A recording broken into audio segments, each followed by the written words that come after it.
In doing our research, we came across this site here, this Arkcode.com, entitled, "Did the Ark Go to Ethiopia via Elephantine Island, Egypt?"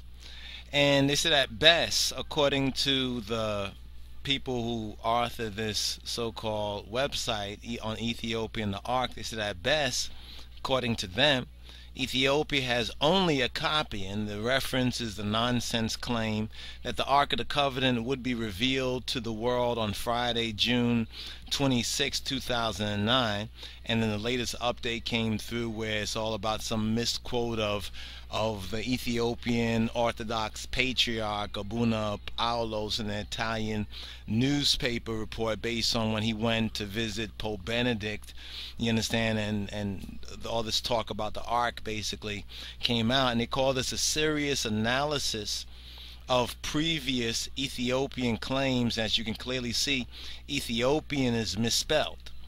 But that's not the only problem right there. Allegedly, this person now is going through and in red letter type their so-called, seeking to like quote the actual quote and then give their own analysis. They try to debunk Graham Hancock, his book, The Seal and the Sign and the Seal, you understand, because they say that it's because of Graham Hancock that this idea of the Ark being in Ethiopia has been bolstered by what Graham Hancock has done, and Graham Hancock has done a good deed in that sense, you understand, although there's some areas he hasn't touched on or probably will not be able to touch on, such as the Ark itself.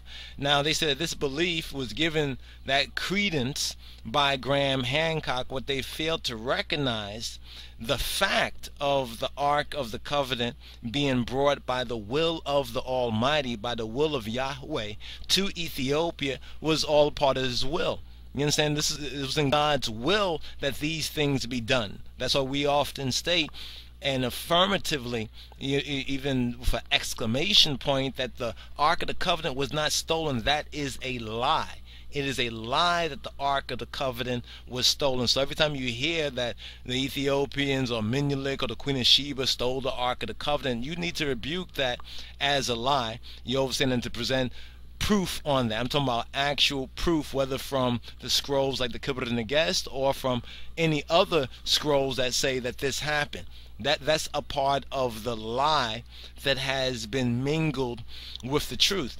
But this whole article is interesting, and we'll put a link up there if you want to check out this page for yourself.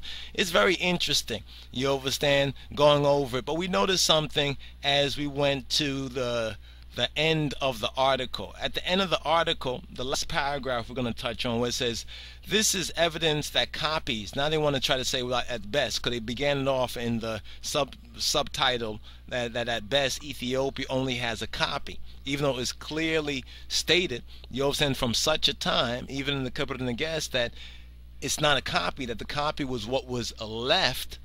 You understand, what was actually left. The copy is the one that ended up in Babylon, if you recall the particular events, or a copy is what they're talking about that was found underneath the Muslims, the Dome of the Rock, where they want to try to get the Islamic people out there so they can get to it, so that there's a whole big situation there. It's like a fault line. But be that as it may, they say that this is evidence that copies of the Ark were made.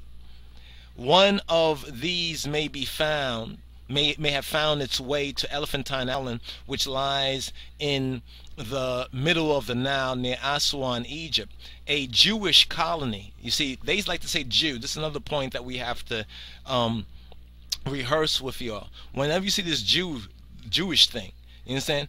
If you check the Ethiopian sources, it says Hebrew. It always says Hebrew. We refer to ourselves as Hebrews, or of the tribe of Judah, Yehuda, like the lion of the tribe of Judah, Yehuda, not the lion of a Jewish tribe. It doesn't say that. You know what I'm saying? So they like to insert this right here to give credence, you know what I'm saying, to the so-called European Jews, the Ashkenazi Jew, you know what I'm saying, to give credence to that. So here they're talking about our story, you know what I'm saying. Thus, it should not be Jewish colony, but a Hebrew colony. Because, see, if you're a Jewish colony, that means you're the tribe of Judah. You understand? But if somebody is the tribe of Levi, you're not a Jewish or Judahite, you are a Levite, but you still are a Hebrew. So they could say an Israelite colony. But see, they don't want to say that because of the connection with Africa and Ethiopia and blackness.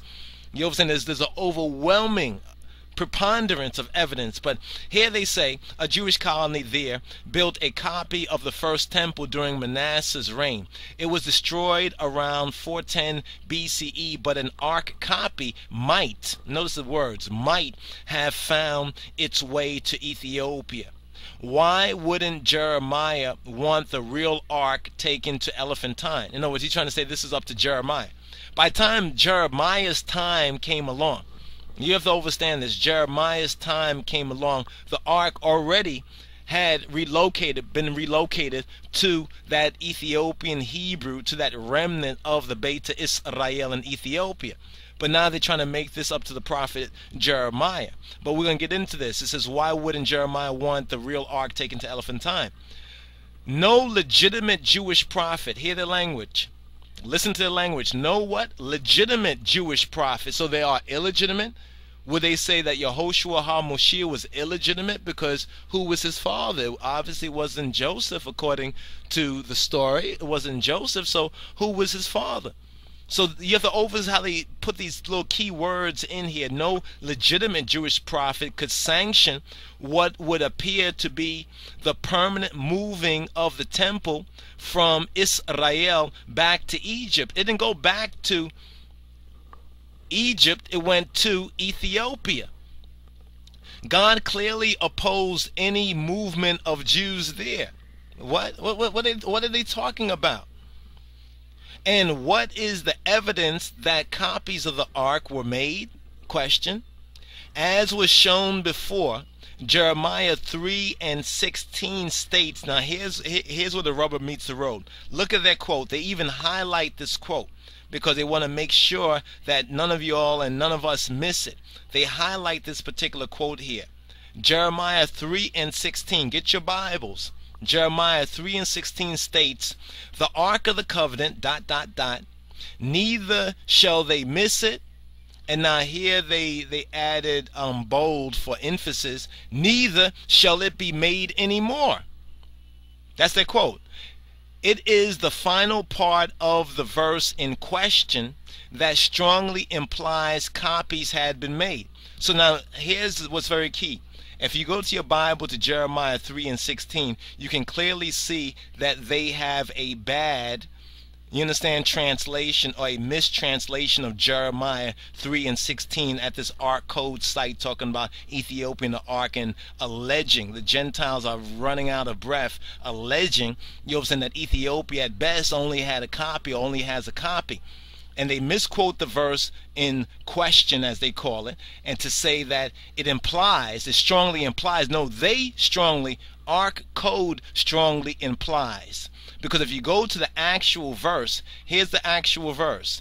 The actual verse is, and it shall come to pass, when ye be multiplied and increased in the land in those days, saith Yahweh, እግዚአብሔር ማለት, they shall say no more. They shall say no more, the Ark of the Covenant of the Yahweh. Neither shall it come to mind, neither shall they remember it, neither shall they visit it, neither shall that be done any more. በአማርኛ በበዛችሁም ጊዜ በምድርም ላይ በረባችሁ ጊዜ ይላል እግዚአብሔር። በዚያ ዘመን የእግዚአብሔር የቃል ኪዳኑ ታቦት ብሎ ከእንግዲህ ወዲህ አይጠሩም፣ ልብ አያደርጉትም፣ አያስቡትምም፣ አይሹትምም፣ ከእንግዲህ ወዲህ አያደርግም። Now, what's the translation? Does the translation agree with the Ark of the Covenant, ... Neither shall they miss it, neither shall it be made anymore. So they've totally, this Ark site have totally twisted scriptures and then talk about legitimate prophet and illegitimate, no legitimate prophet and Jewish colony when it's obviously the Hebrew colony, and any prophet is legitimate. Any prophet of Yahweh is legitimate because they're a prophet of Yahweh. You understand? Because that prophet is not of Yahweh. We know what is to become of that prophet. So that's the proof right there. But they say it is the final part of the verse in question. The only question is where they get that mistranslation from. That strongly implies, no, they're the one who are implying, neither shall it be made anymore, when actually it should read, neither shall that be done anymore. Namely, they take out the visiting it, they take out the remembering of it, they take out the coming of it to mind. See, these guys only remember the Ark of the Covenant when they came across Ethiopia. You know what I'm saying? When they came across Ethiopia through James Bruce and the other explorers to Ethiopia and the Jesuits in the 1500s and so forth and so on, this is when they finally, oh, you got the Ark of the Covenant. Really? We thought that it was lost one into Babylon, or when Titus took it back to Rome or something like that, Vespasian or something like that. They didn't remember it. But the true Beta Israel remnant remembered it. You understand?